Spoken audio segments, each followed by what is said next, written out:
کشف المحجوب جو تصوف میں پہلی کتاب ہے فارسی زبان میں، عربی زبان میں تو اور کتابیں اس سے پہلے لکھی گئیں، لیکن فارسی میں پہلی جو ٹیکسٹ بک ہے تصوف پہ، وہ اعزاز آپ کو حاصل ہے. یعنی آپ کے ملک پاکستان میں لاہور میں وہ دربار ہے المعروف داتا دربار، سید علی بن عثمان حجویری المتوفى 465 ہجری، انہوں نے کشف المحجوب لکھی ہے. اور اس میں وہ بایزید بستامی کے حوالے سے لکھتے ہیں کہ بایزید بستامی کہتے ہیں کہ جب میں پہلی دفعہ حج کے لیے گیا نا،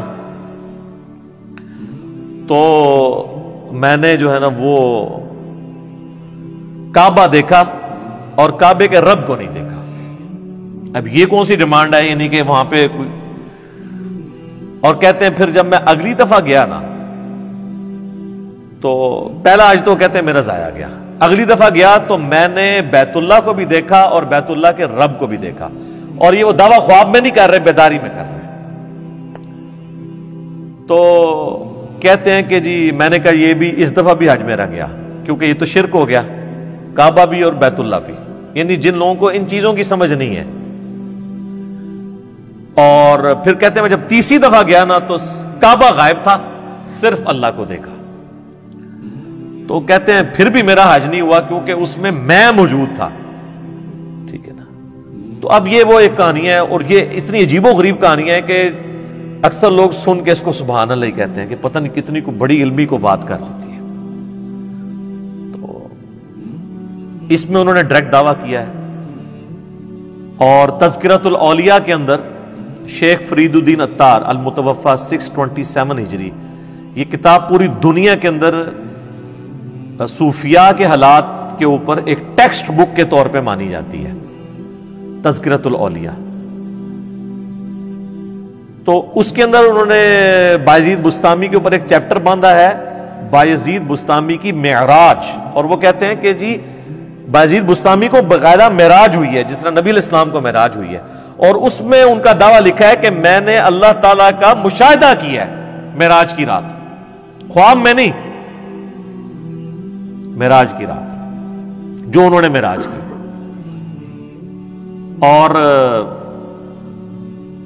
اس کے بعد پھر کشف المحجوب اگر آپ پڑھ کے دیکھیں تو اس میں بایزید بستامی کے بارے میں آتا ہے کہ وہ کہا کرتے تھے سبحانی سبحانی ما اعظم شأنی، میں پاک ہوں، میری شان کتنی بلند ہے. تو علی بن عثمان حجویری کہتے ہیں کہ اصل میں اللہ ان کے منہ سے بولتا تھا، کوئی شخص خود تو یہ نہیں کہہ سکتا اپنے بارے میں. تو وہ بولنے والی حق تعالیٰ کی زبان تھی بایزید کے منہ سے. اب یہ وہ عقیدہ ہے جو ہمارا نبی الاسلام کے لیے بھی نہیں ہے. ہم نبی صلی اللہ علیہ وآلہ وسلم کے قلب اطہر پہ قرآن کا نزول مانتے ہیں. ہم یہ نہیں کہتے کہ اللہ تعالیٰ رسول اللہ کے منہ سے بولتا تھا، بلکہ ہم کہتے ہیں اللہ تعالیٰ جو ان پہ نازل فرماتا تھا وہ وہی نبی الاسلام ارشاد فرماتے تھے. یہ عقیدہ تو ہمارا نبی الاسلام کے بارے میں بھی نہیں ہے. اور پھر تذکرۃ الاولیاء کے اندر بھی یہی ان کے دعوے لکھے ہوئے ہیں، اور وہ بھی یہی اسی قسم کی باطل تعویلات کرتے ہیں. اور پھر وہ تو ایک سٹیپ آگے چلے گئے نا. انہوں نے کہا کہ بایزید بستامی سے جب پوچھا گیا کہ بتائیں قیامت والے دن سب لوگ رسول اللہ کے جھنڈے کے نیچے ہوں گے یا آپ کے جھنڈے کے نیچے ہوں گے؟ یہ پوچھنے والے بٹ کیڑے نے جنہوں نے قرآن دیزدے ہی نہیں پتا. تو کہتے ہیں میں قسمیاں کہتا ہوں کہ محمد صلی اللہ علیہ وآلہ وسلم اور تمام انبیاء میرے جھنڈے کے نیچے ہوں گے. اور یہاں پہ انہوں نے ختم نہیں کیا، وہ کہتے ہیں لوائی اعظم من لوائی محمد، میرا جھنڈا محمد کے جھنڈے سے بھی بڑا ہوگا. استغفر اللہ واتوب الیہ. حضرت صاحب اگر آپ نے یہ بات کہی ہے نا تو آپ پاکستان میں آئیں تو سب سے پہلے میں پٹیشن فائل کروں گا 295C کی. اب ان لوگوں کے ماننے والوں کو کم از کم ان کتابوں کو پرنٹ کرنے والوں پہ تو 295C لگوانی چاہیے جب تک وہ پرنٹنگ سے توبہ نہیں کرتے. تو پھر وہ مصنف عطار صاحب جو ہیں فرید الدین عطار، وہ اس کی تعویل کرتے ہیں. وہ کہتے ہیں یار کہ بات یہ اتنے بڑے بزرگان دین تھے، یہ کیسے رسول اللہ کی توہین کر سکتے ہیں؟ اصل میں ان کے منہ سے اللہ بول رہا تھا. جب وہ کہہ رہے تھے نا کہ میرا جھنڈا محمد کے جھنڈے سے بڑا ہے، تو اللہ کا جھنڈا تو محمد کے جھنڈے سے بڑا ہی ہوگا. ایک جھوٹ کو چھپانے کے لیے ایک اور جھوٹ بولا، اور وہ جھوٹ اتنا بڑا بلنڈر ہے کہ قیامت والے دن تو جھنڈا ہونا ہی ایک ہے. صحیح مسلم میں حدیث ہے قیامت والے دن سب سے پہلے میں قبر سے نکالا جاؤں گا، سب سے پہلے میں شفاعت کروں گا، اور سب سے پہلے میری شفاعت قبول کی جائے گی. اور صحیح مسلم میں حدیث ہے کہ سب سے پہلے میں جنت کے دروازے پر جاؤں گا، دستک دوں گا، تو دستک کے اگینسٹ جواب آئے گا فرشتے کی طرف سے، کون؟ تو میں کہوں گا محمد، تو وہ مجھے کہے گا کہ مجھے اللہ کی طرف سے یہی حکم تھا کہ یہ جنت کا دروازہ سب سے پہلے آپ کے لیے کھلا ہے۔ یہ ہے کتابوں کا خدا، یہ ہے کتابوں کا پیغمبر، اور بابوں کا ریلیجن اب آپ دیکھ لیں۔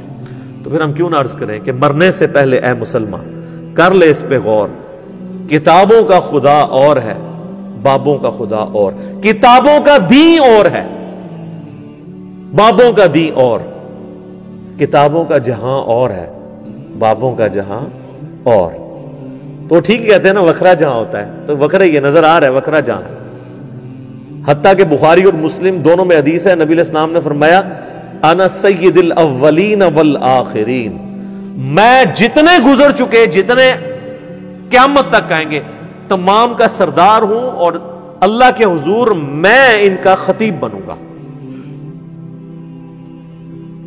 یہ ہے کتابوں کا دین۔ اور دوسری طرف بازید بستامی المتوفا 261 ہجری، ابو یزید بستامی، یزید ابا جی تو 261 ہجری میں فوت ہوئے ہیں، اور میرے امام مسلم بھی 261 ہجری میں فوت ہوئے ہیں۔ ان کا نام ہے ابو الحسین مسلم بن حجاج القشیری۔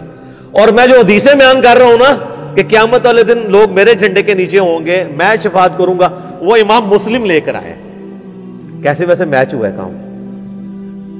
ابو یزید 261 ہجری والے اور ابو الحسین 261 ہجری والے، بالکل دونوں کے عقیدے ڈیفرنٹ ہیں۔ یہ ہے کتابوں کا دین اور وہ ہے بابوں کا دین۔ ہاں آپ کہہ لیں، کہنے کو تو دین سب کا اسلام ہے، لیکن کتابوں کا جہاں اور ہے، بابوں کا جہاں اور۔ اسلام کو صوفیاء بھی کلیم کر رہے ہیں، سلفی بھی کر رہے ہیں، بریلوی دیوبندی اہل حدیث شیعہ سب کر رہے ہیں، کتابوں میں دین دیکھنا ہے کیا ہے۔ تو یہ تو میں نے آپ کو اس لیے بتایا کہ یہ بیداری کے یہ لوگ دعویٰ کر رہے ہیں۔ اچھا، وہ تذکرۃ الاولیاء میں انہوں نے یہ بھی لکھا ہے کہ بازید بستامی کے بارے میں جنید بغدادی فرمایا کرتے تھے کہ ان کا اولیاء میں وہی مرتبہ ہے جو جبرائیل علیہ السلام کا فرشتوں میں ہے، یعنی اولیاء کے سردار کون ہے؟ بازید بستامی۔ جیسا کہ فرشتوں کے سردار ہیں تو شیخ عبد القادر جیلانی تو فارغ ہو گئے، بیک وقت تو دو نہیں ہو سکتے نا، اور حقیقت یہ ہے کہ یہ دونوں ہی فارغ ہیں۔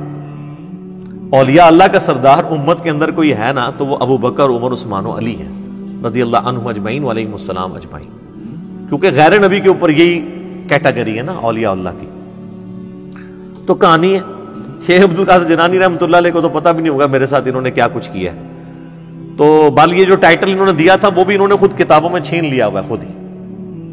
کوئی ضعیف روایت ہی بتا دیں کہ سیدنا ابو بکر، عمر، عثمان و علی رضی اللہ عنہم اجمعین وعلیہم السلام اجمعین، یہی اولو العزم اصحاب رسول ہیں نا، خلفائے راشدین صلی اللہ علیہ وآلہ وسلم ورضی اللہ عنہم اجمعین، تو ان کو تو کبھی کوئی دیدار اس طرح کا نصیب نہیں ہوا۔ تو یہ لوگ زیادہ حقدار تھے اللہ تعالیٰ کو خواب میں دیکھنے کے یا بعد کے لوگ؟ اور اگر یہ پیکج غیر انبیاء کے لیے ہوتا تو سب سے پہلا حق تو سیدنا موسیٰ علی نبینا علیہ الصلوۃ والسلام کا تھا۔ سورۃ الاعراف میں جو اللہ تعالیٰ نے فرمایا کہ قال لن ترانی، تو مجھے نہیں دیکھ سکتا، تو اللہ تعالیٰ فرماتا ہے کہ بعد میں نے نبی علیہ السلام کے امتیوں کو خواب میں زیارت کروانی ہے، تو تم تو اولو العزم پیغمبر ہو، تو خواب والا پیکج آفر کیا جاتا ہے۔ میں آن دا بہاف آف سیدنا موسیٰ علیہ السلام آپ کو گارنٹی سے کہتا ہوں کہ خواب والا پیکج اگر موسیٰ علیہ السلام کو آفر کیا جاتا وہ قبول کر لیتے، ہمیں کیا جائے ہم قبول کرنے کے لیے تیار ہیں۔ وہ پیکج نہ پیش کرنا اس بات کی دلیل ہے کہ یہ اعزاز ان کو بھی نہیں ملنے والا تھا۔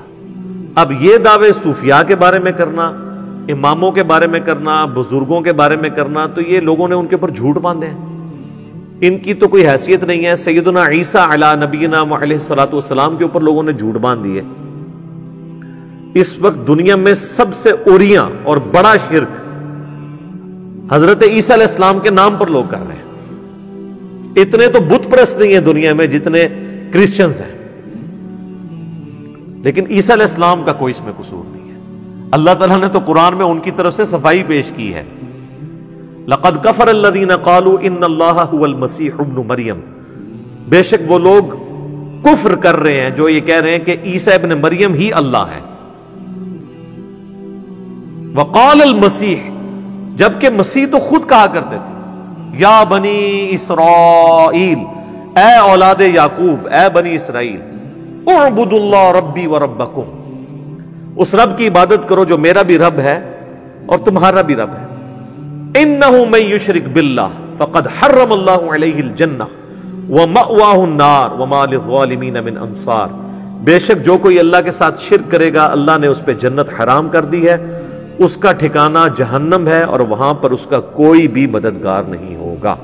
والعیاذ باللہ تعالی، اللہم اجرنا من النار، آمین. تو میرے بھائی قرآن میں تو اللہ تعالیٰ عیسیٰ ابن مریم کی صفائیاں دے رہا ہے کہ وہ تو موحد تھے، ان کے ماننے والے مشرک ہوئے.